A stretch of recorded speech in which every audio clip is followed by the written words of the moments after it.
Bismillahirrahmanirrahim. Assalamualaikum warahmatullahi wabarakatuh. Waalaikumsalam warahmatullahi wabarakatuh. Baiklah, gimana kabar semuanya? Sehat? Alhamdulillah. Sehat, Pak. Ya, hari ini kita akan belajar untuk mengenai mata pelajaran Quran Hadis, yaitu kita akan membahas tentang 3 hukum mad kali ini, yaitu mad lazim, mutsaqal kalimi, mad lazim muhaffaf kalimi, dan mad faqi. Ada 3 kita. Sebelumnya, apakah semuanya hadir? Siswa? Hadir, Pak. Hadir ya. Hadir. Alhamdulillah semuanya diberikan kesempatan untuk mengikuti pelajaran hari ini. Iya, Nah, Pak. dari 3 hukum ini, siapa yang sudah tahu, apakah yang sudah mempelajari tentang 3 hukum ini? Mana? Asep, apakah sudah mempelajari? Belum, Pak. Belum. Aisyah? Belum. Belum. Nah, baiklah, nanti akan ada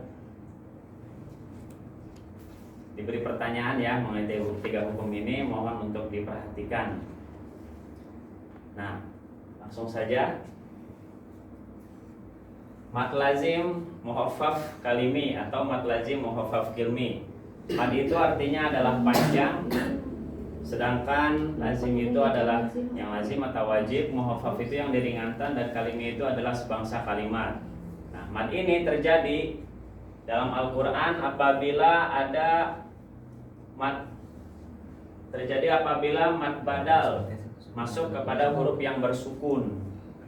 Ya, mad badal, apabila ada mad badal masuk kepada huruf yang bersukun. Seperti ini contohnya, yaitu dipanjangkan sebanyak 6 harokat atau 3 alif.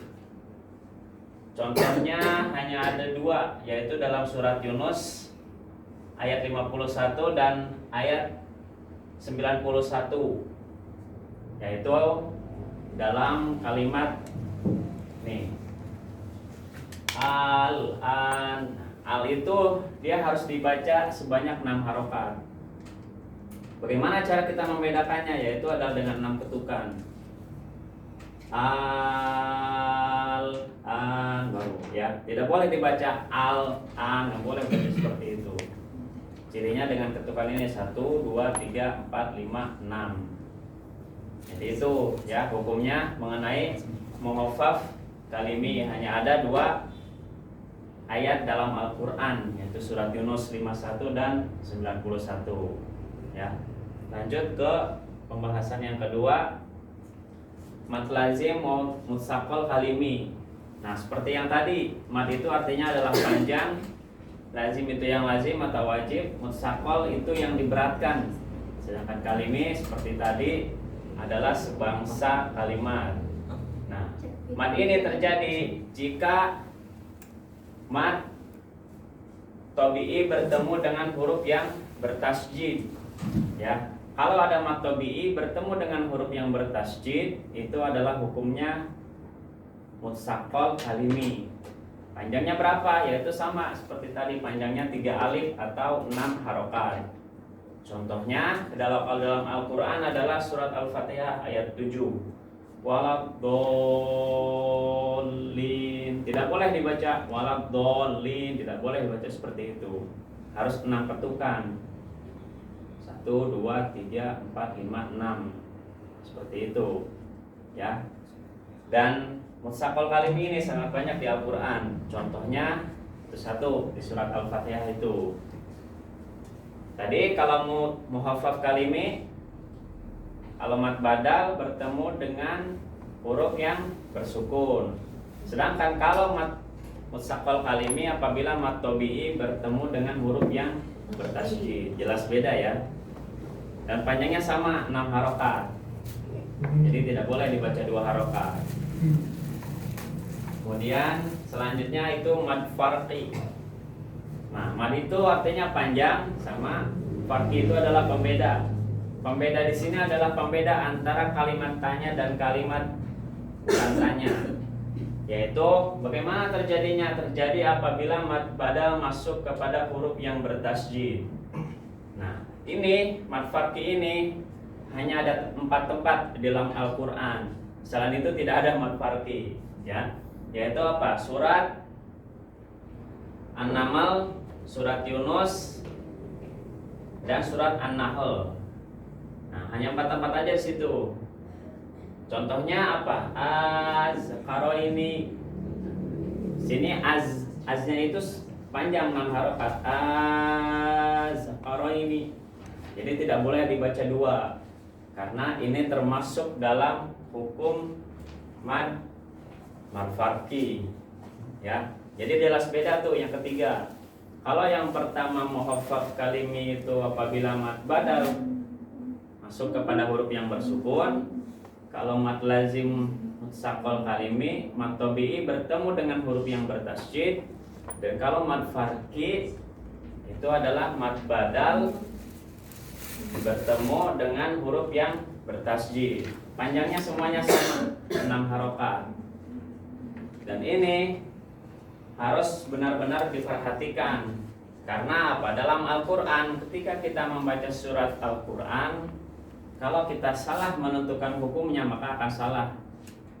Kita baca panjangnya. Seperti matobi'i itu panjangnya 2. Tidak boleh kita membaca sebanyak 4 atau 6. Sama seperti mat ini.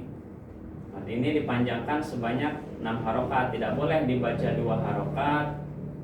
Tidak boleh dibaca 3 harokat. Dan tidak boleh apalagi kalau sampai dipendekkan. Itu salah besar seperti itu. Ya. Jadi mempelajari hukum tajwid itu fardu kifayah. Ya. Artinya kalau dalam satu kampung wajib hanya 1 orang. Tapi kalau menggunakan hukum daripada tajwid ini adalah fardu ain, wajib menggunakannya. Ketika orang sudah belajar, tahu hukumnya tapi tidak dipraktekkan, maka akan menjadi haram. Berdosa kita membaca Al-Quran. Maka harus benar-benar dipahami, ya. Baiklah, ada yang ingin tanyakan? Anis, apakah ada yang tanyakan? Apakah sudah paham? Sudah paham semua?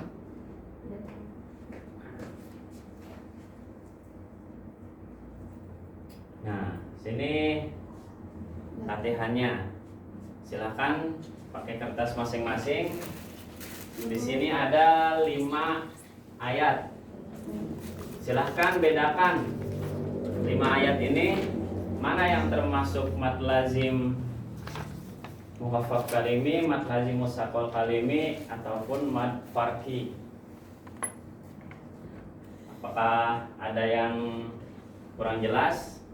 Ya. Tadi muhaffaf kalimi jika mad badal bertemu dengan huruf sukun, sedangkan kalau mad mutsaqal kalimi bertasydid. Kalau mad farqi badal bertemu dengan yang sukun, ya. Muhaffaf kalimi. Silakan.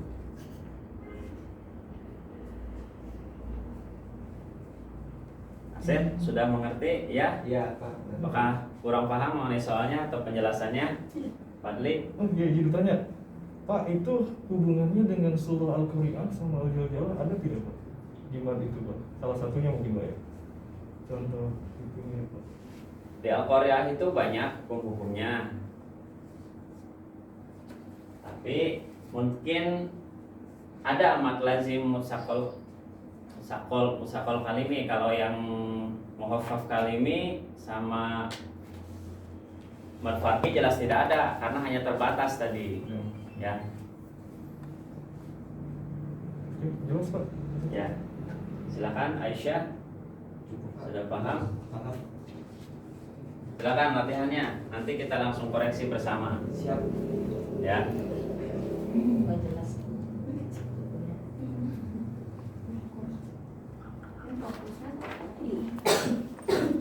Nah, udah. Paham ya.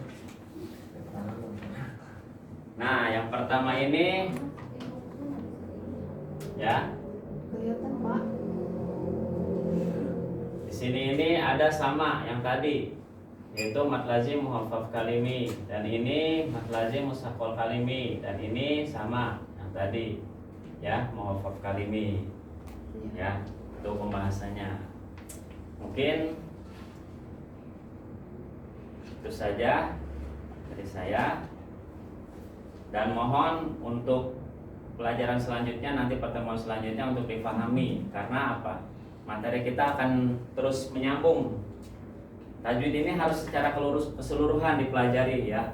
Kalau ada satu materi tidak dipahami, lanjut ke materi selanjutnya, nanti akan blank karena nanti akan saling berhubungan di sana materi tajwid tersebut. Dan ini harus dipahami benar-benar, karena ketika kita nanti baca Quran, kita akan berdosa ketika kita salah. Mungkin itu saja dari saya. Kurang lebihnya mohon maaf. Wallahu muwaffiq ila aqwamit thoriq. Assalamualaikum warahmatullahi wabarakatuh.